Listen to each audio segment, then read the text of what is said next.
Je suis Jean-Marie Charpentier, je suis consultant en communication après avoir occupé différents postes dans la communication et les ressources humaines en entreprise. J'ai aussi enseigné à l'université pendant 20 ans et je suis administrateur de l'AFSI, l'Association française de communication interne. Bonjour Jean-Marie Charpentier. Bonjour. C'est quoi l'enjeu de la communication interne? Pourquoi c'est un sujet important? C'est un sujet important parce qu'il s'agit de la communication dans l'entreprise. Alors à la fois la communication dans le travail, la communication des salariés entre eux dans les métiers, la communication des salariés avec les managers, mais c'est aussi la communication autour de la raison d'être de l'entreprise et des fondamentaux de l'entreprise. Alors justement, tu parles de raison d'être.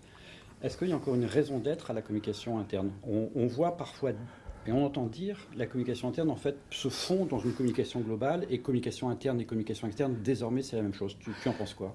Je pense qu'aujourd'hui, la communication interne a tout à fait sa raison d'être parce que même s'il y a eu des évolutions, si les frontières de l'entreprise ne sont plus exactement ce qu'elles étaient entre l'interne et l'externe, il y a toujours une réalité de la communication interne autour des salariés.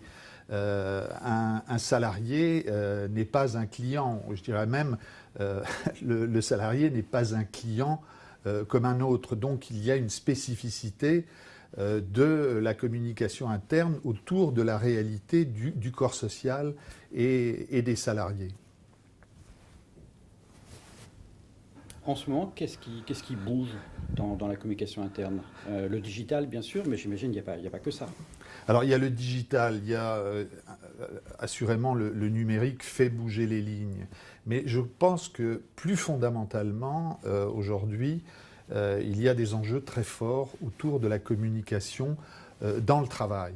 C'est-à-dire la possibilité pour les salariés de s'exprimer sur et dans le travail. Parce que pour tout un tas de raisons, le management s'est parfois éloigné et aujourd'hui il y a des enjeux autour de la proximité. Et cette proximité, elle se joue dans le travail. Alors, je dirais qu'un des enjeux peut-être clés de la communication interne aujourd'hui a trait au travail et à la communication dans le travail.